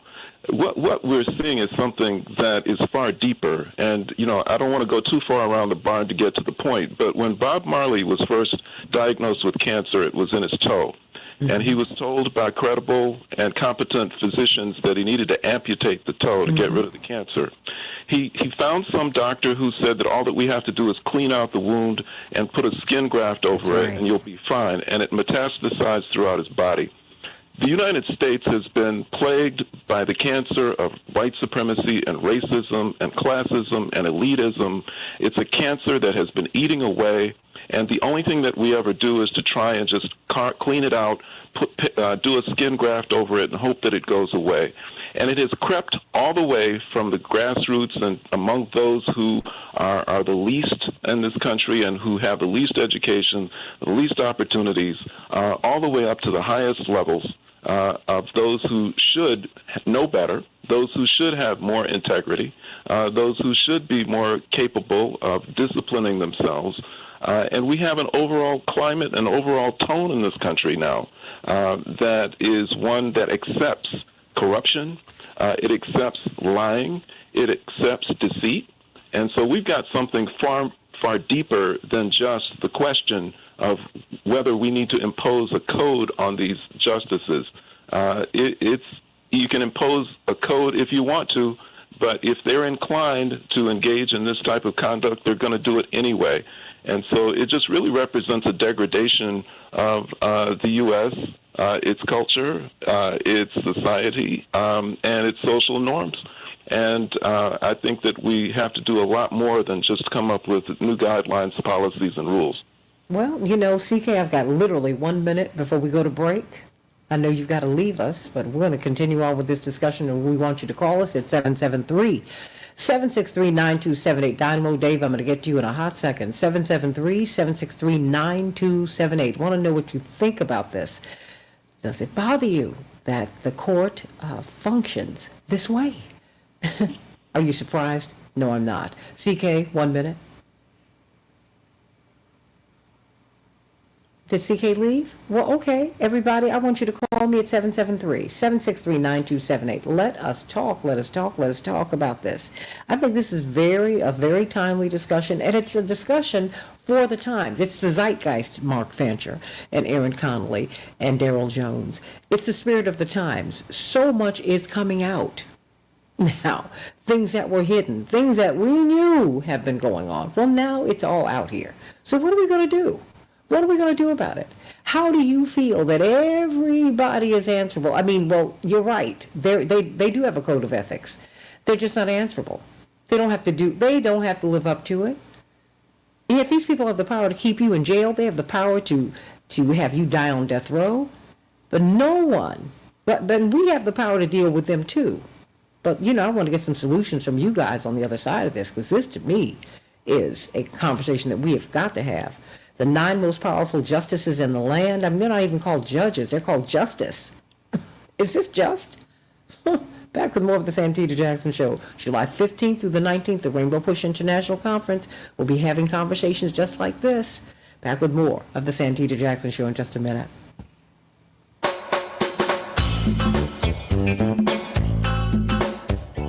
You all keep talking. We are on Facebook Live. People really think this is awful. I mean, Mark Fancher, you said we were missing the mark. Where do we need to be with this discussion? Let's put it in the right lane. Well, I think that the focal point of the public discussions about this would be a good start. Rather than just questioning whether the guidelines or the rules or the ethical standards for the justices are appropriate, and then running immediately to Congress and saying, create something new on paper. I think the question should be, what is the character of these people who are sitting on that court, and how did they get there, and why? And, what is it about what's going on in our country that allows for such people to ascend to that level? So does anyone else? I mean, Aaron, Daryl? Because I just think this is awful. And I'm not alone. I mean, most Americans, the majority of Americans don't trust the Supreme Court. I think that's a little dangerous, don't you? Hello? Y'all still there? Yeah, I agree with you. Absolutely dangerous, yes. Yeah, no, it's clearly, very dangerous. The thing is that the question becomes, how do you regain the public's trust in a court that right now is just railing with ethical violations and allegations? And I think that a part of it comes from, Justice Roberts initially said that he wasn't going to the Senate Judiciary Committee because of, the separation of powers argument. Well, that doesn't hold water because we have a checks and balances. And what the Senate is supposed to do is, if one of the other arms of our government is out of line, they're supposed to bring them into line, put a checks and balances on them. What's going on over there? Let's straighten it out. So I think that part of what we've got to do is depend on the checks and balance system that we have in place to put this back in line.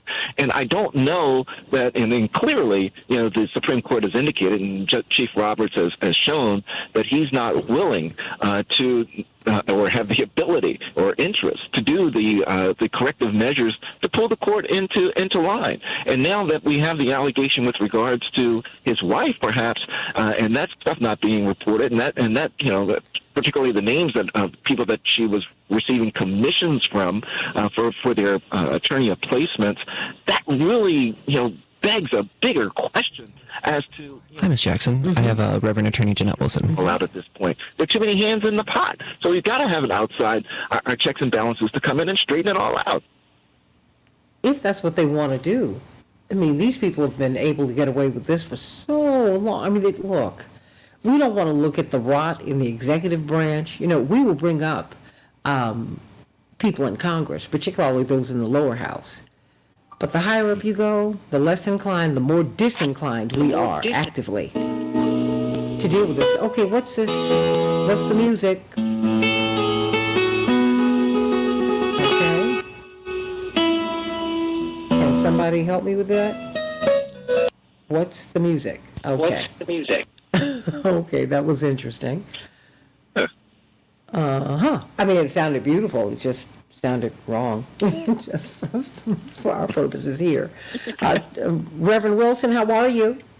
One sec, she just got disconnected. Oh, okay. Let me call her back. Okay, just let me know. Everybody wants to talk about this. And Susan Garner says this is the tip of the iceberg. I really believe that, Susan. Why don't you call us? You say expand the court, but you think this is the tip of the iceberg. I really do. I agree with you, Susan. I do.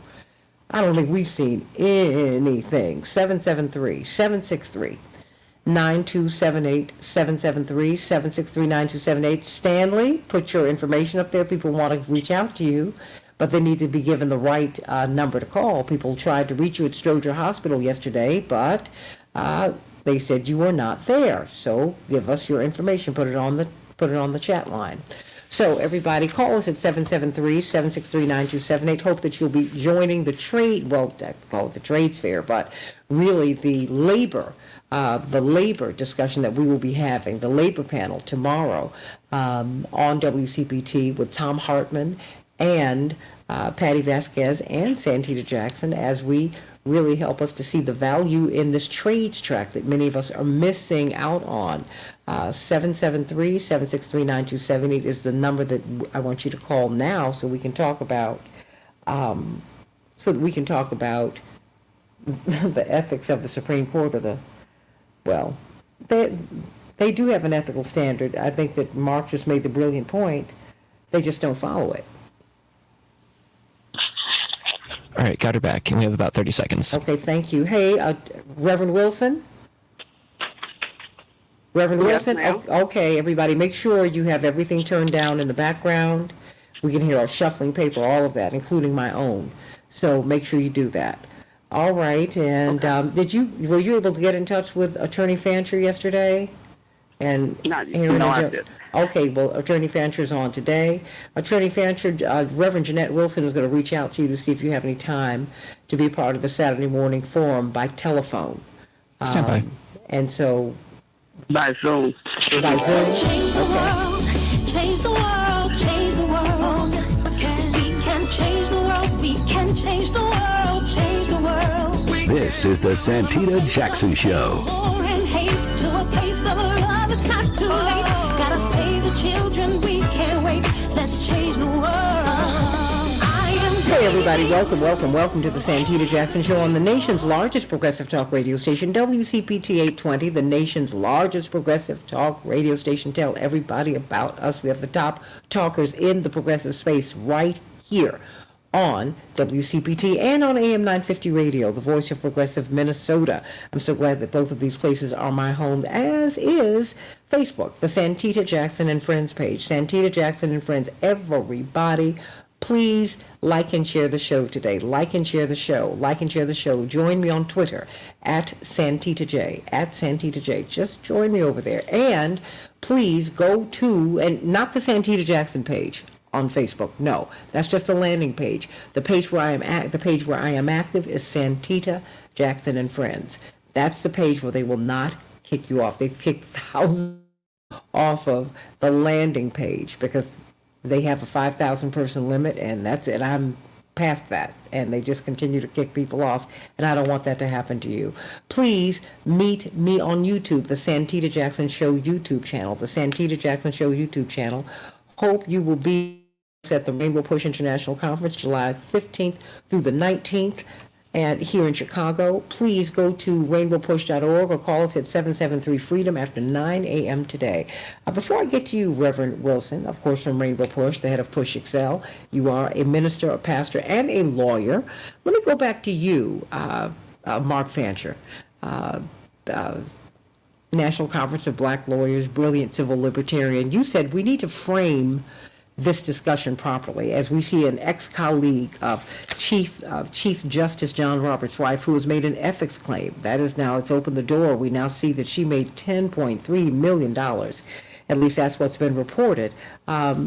Really, in commissions from elite law firms. And these firms, these entities with whom Clarence Thomas and Neil Gorsuch and Jane Roberts have been doing business, have business before the court. Do you really think that that's not influenced decisions? I mean, come on. So how should we frame this discussion, Mark Fancher?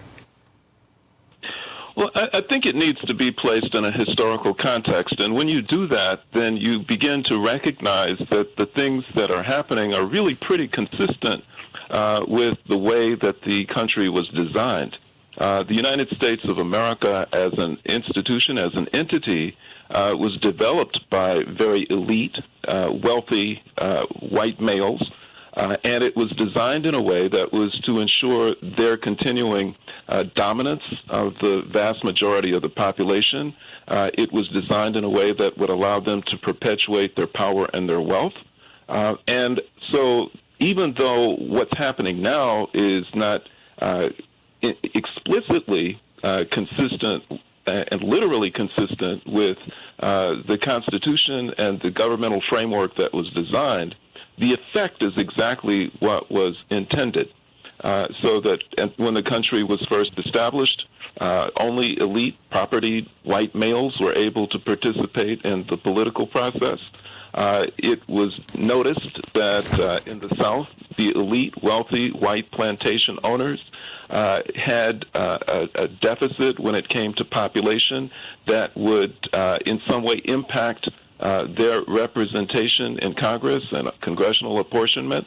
And so they tinkered with and played with the Constitution in a way that would ensure that they would receive what they regarded as fair representation in Congress. And the way that they did that was to count their enslaved, the enslaved people that they presumably owned as 3/5 of a human being. They counted in terms of apportionment, but they didn't count in terms of participation. They were excluded from the process. So that's the spirit in which this country was established. In order to make it work for the elite, what they did is they engaged in a process of genocide of the indigenous population.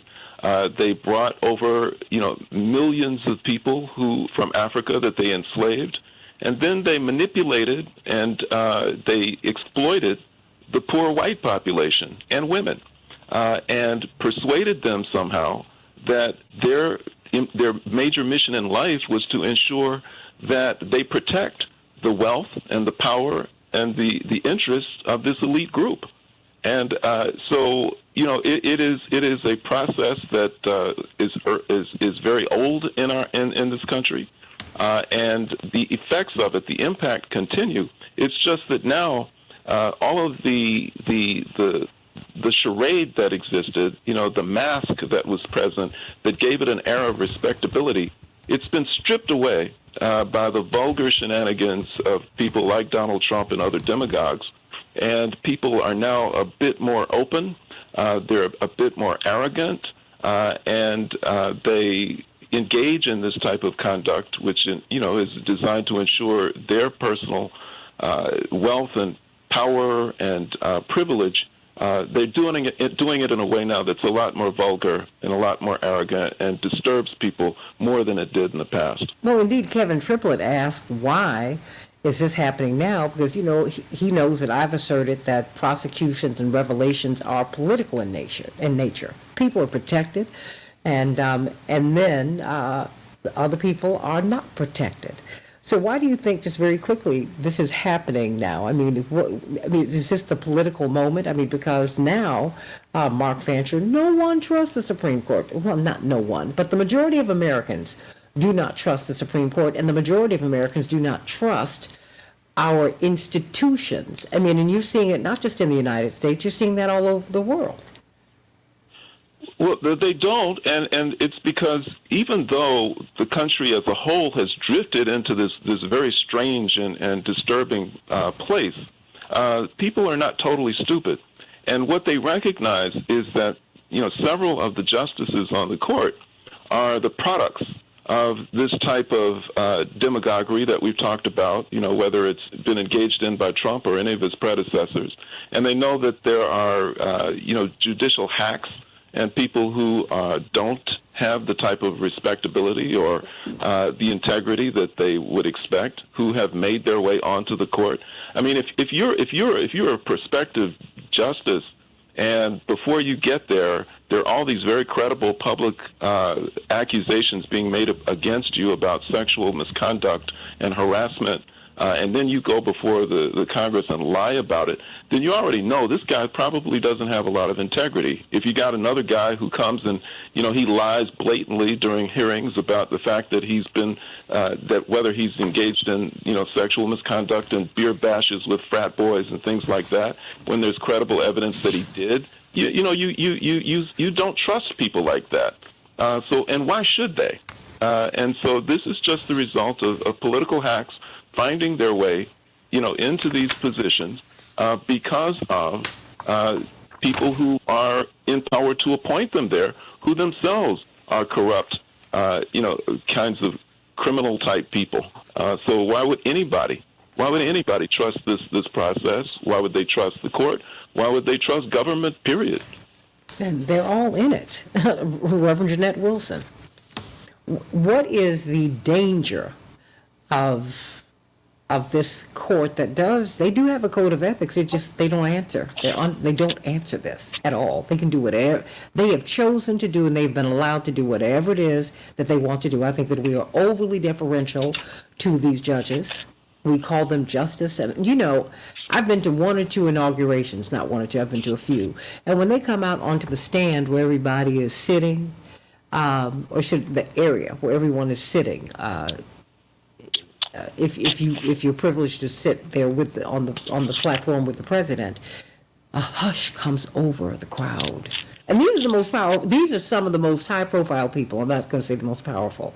Some of the most high-profile people in the United States. But when the justices come out, everybody gets quiet.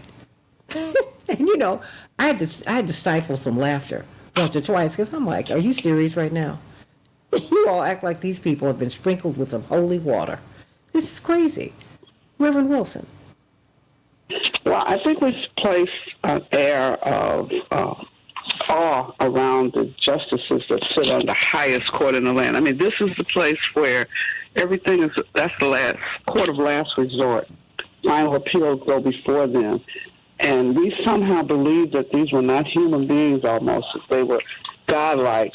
And so they have created this mystique about them that has now been demythicized. I think it's because we believed, even those of us who attended law school, we were taught, Supreme Court was holy, almost holy ground. And we expected high moral, legal reasoning to emanate from them. But as Tony Fincher has said, that has never existed. That's why we had all these cases. Blacks have no rights that whites have to give regard to. We're 3/5 of a human. I mean, all of these rulings that came from a Supreme Court justice and the remarks that they made about us, those were real people.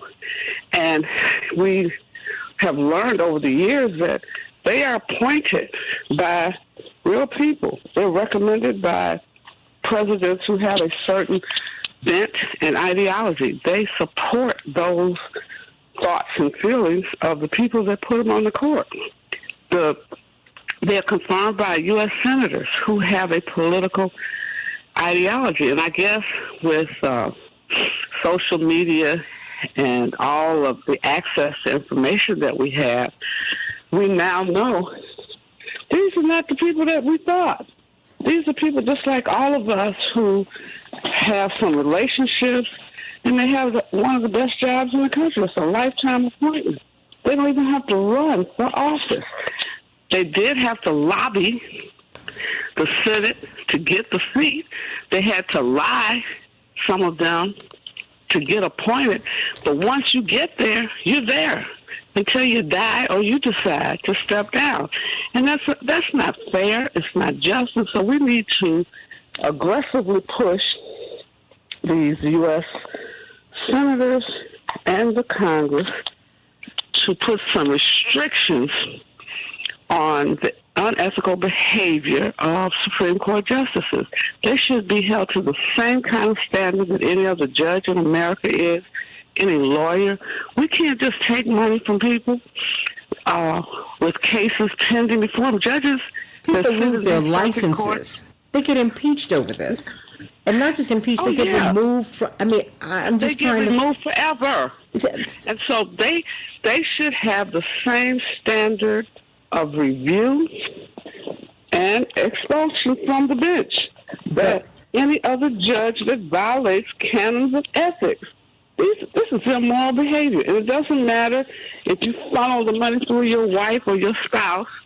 It's not right. But you can't do that. But they are doing that, Judge. Judge, I'm about to make you a judge. I gave you a wife at the beginning of the week. Now I made you a judge, Daryl. I'm not sure. This is what I'm doing. He is like, Lord have mercy. I got to get away from this woman. But Daryl Jones and Aaron, but this is happening. And I mean, to see Senator, because we've allowed it. We've allowed it. I mean, but Daryl Jones, I saw Dick Durbin just sit there, and I didn't see some impassioned speech about. Well, hold on, Jeanette, because I want to bring everybody in. I mean, I didn't hear some impassioned speech about the Chief Justice refusing to appear, refusing to be answerable to the U.S. Senate. Something about that that doesn't compute. Thank you, Prince. Daryl, what is that? No, you're absolutely right. You know, if you're going to be a watchdog, if you're going to be the checks and balances, you got to be aggressive with it. You got to stand up for the people, and that's what I was looking to Senator Durbin to do, is to stand up and not just ask the Chief Justice to come over and voluntarily appear. Send a subpoena. You know, because the people want to know what's going on. The institution of the courts, of the judiciary, of the Supreme Court is at issue right now. And if you're taking it seriously, then you're going to send a subpoena over because you want the people to have restored faith in what the Supreme Court does. The only way that happens is with aggressiveness. And you've got to be aggressive in trying to get the truth and trying to get to the bottom of the information and just put in place corrective measures. Right now, there's no indication of any corrective measure that's in place. There's a denial of a blatant lie that's come from Justice Thomas. Justice Thomas answered on one of the financial disclosure forms that his wife had none, zero income, when in fact the truth was she was somewhere between $600,000 and $1.5 million of income during the period of time. That's a lie. That's got to be taken into consideration. It's got to be dealt with. And if it's not dealt with, then we're going to continue to see this erosion of trust in our Supreme Court. We need action to be done, and we've got to depend on Senator Durbin. We've got to depend on our Attorney General to do the investigation to restore the credibility of the Supreme Court, because they're not doing it themselves. But Aaron, I see Senator Durbin. I see all these people. The people say one thing and they do something else, and they don't even pay. Aaron? Oftentimes, as we're seeing in full display here in the Senate Judiciary Committee, that lets understand the power and the scope of influence that members of this committee have, right? These are the folks that question our Supreme Court justices. We're giving, and on full display, we have some of that leadership from folks like Josh Hawley from a state like Missouri that is, on the front lines of dismantling abortion rights and other terrible, terrible things within his state. And he is on this committee, right? We see the opportunity and, frankly, the responsibility to provide these checks and balances that these folks took an oath to uphold in our Constitution when they took the oath of office, from the justices and the senators involved. And what the American people needs to see is that system is still operational, because we've taken some hits in recent years. We look at an insurrection at our Capitol that undermines the power of our legislative branch and undermines the power and respectability of our executive branch. We see the Supreme Court under ethical clouds for many years. This started, if we look at some of the history of Justice Kavanaugh, and thank you, Mark Fancher, for bringing up Kavanaugh's ethical potential violations and some of the issues that arose out of that hearing that we see now in the last week, we understand was not taken seriously. Witnesses were not questioned that had brought information to committees. We did not see the Senate do their due diligence on that confirmation, and we're paying for it now as well. Anita Hill. So we have to look deeper. Aaron. We have to look back to the Bush administration for these conservatives. We have to look to Anita Hill. We have to look back. This is in our history, but we have an opportunity to put pressure on that check and balance. So we got to go back to the basics, right? And you know that this works. We have to call the members of the Senate Judiciary Committee, particularly the Democrats that may have more of the political will to make some of these hard calls, right? The conservative members of this committee still need to hear from you as well. Those calls do make a difference. They're not going to put themselves out there on such a difficult and politically delicate issue because there is so much deference to this court. And we see right now that these justices are supposed to have the highest duty of care, right? They are licensed by a bar, on multiple bars, right? They are supposed to uphold a higher standard than the rest of this country. And what we see is they're not even in compliance from what would be considered ethics norms for a very low level of state government office, for example. So these are not little violations. These are big deals. These are big violations of ethics. This isn't something that's on the margins or close to the line. So I think we also need to recognize that this is a big leap over what would be considered a norm for the court and what would be considered appropriate and potentially legal. You know, I only have just a few minutes left, but I would like, Mark Fancher, you opened everything up for us with proper framing of this. Help to close this out, and I'm just going to take this opportunity to see if you can be with us. Just think about it on Saturday at the Rainbow Push International Forum on television and radio. All of you, because we are going to, of course, Reverend Wilson is having Law Day. But what, as you and I were talking about it, Reverend Wilson, I said, there's some big legal issues facing that we're dealing with right now. And that's how you make law come alive for people. That's how you make people get up out of bed to look at your show, to listen to the show, to come to Rainbow Push. Because these are the issues that are before us.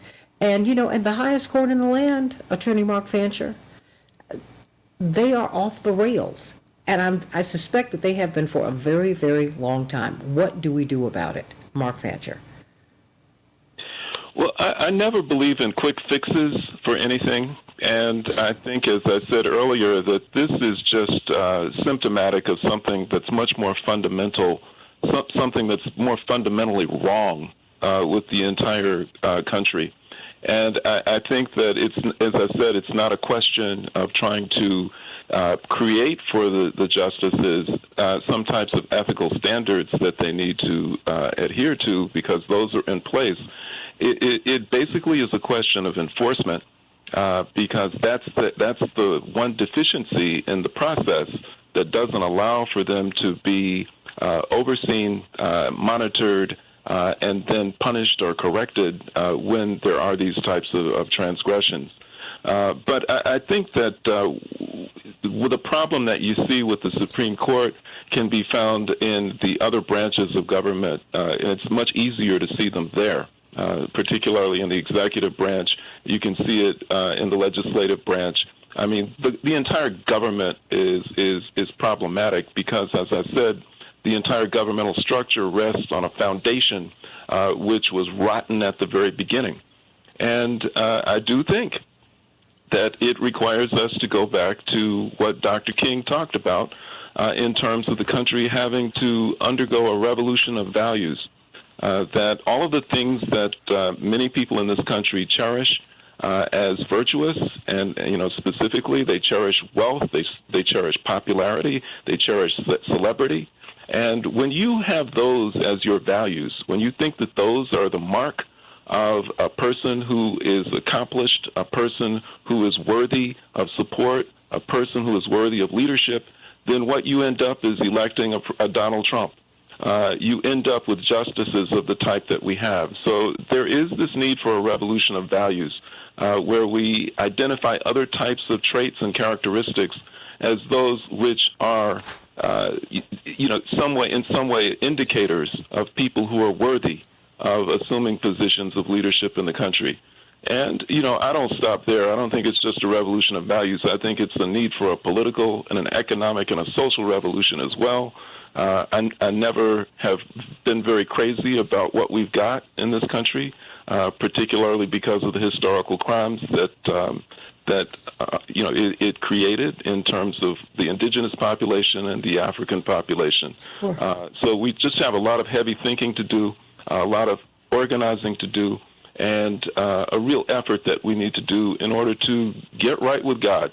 Because ultimately, that's the ultimate justice, and that's where justice will be found. And at the end of the day, remember the French are on their fifth republic.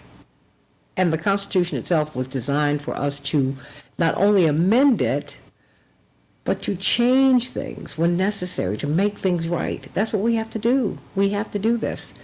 Because we're not in the best place where we don't trust the highest court in the land. And when those who sit on that court, for the most part, are not worthy of our trust. Not a good thing, everybody. July 15th through the 19th, I want to see you at the Rainbow Push International Conference and join Reverend Attorney Jeanette Wilson for Law Day at Push on Saturday at 10 a.m. Hope to have all of you there. God bless everybody. Sending you so much love. Have a great day. And can't wait to see you again tomorrow, God willing, on the Santita Jackson Show.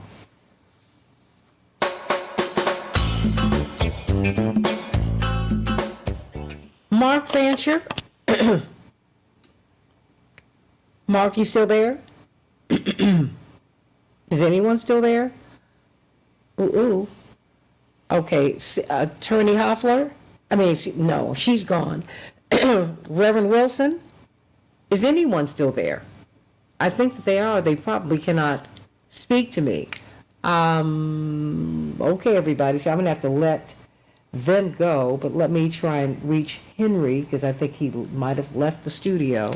But I want to be able to connect a treasure to, hello, Henry? Okay. I want to connect him to Reverend Wilson. Okay.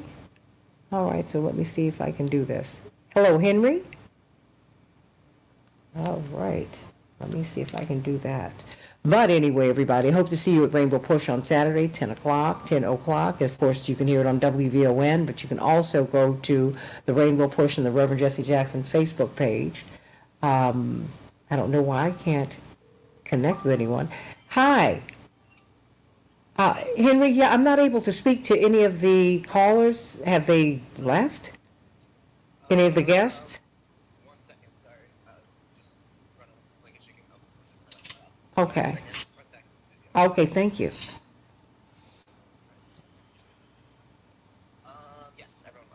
Okay, all right. Okay, thank you so much. All right, everybody, so I will see you tomorrow on the Santita Jackson Show. I am running. Reach out to Stanley, everyone. I love you. Robert, you said you appreciate how Chicago works, and really, Chicago is just power, That's what it is. I will say this, my parents, my family, and the Dailies fought a lot all of my life, but they were our great teachers too, because they taught us a lot about power, and for that I'm grateful. And so when we see each other now, it's with a fair amount of affection, because we fought each other, and sometimes we won, sometimes we didn't. Most of the time we did. But that having been said, is power, and we have to understand that and not get emotional about it. Don't get emotional. Get busy. Okay, everybody, I love you. I'll see you tomorrow on the Santita Jackson Show. Love you. Have a great day, everybody. Love you. Thank you for being with me today.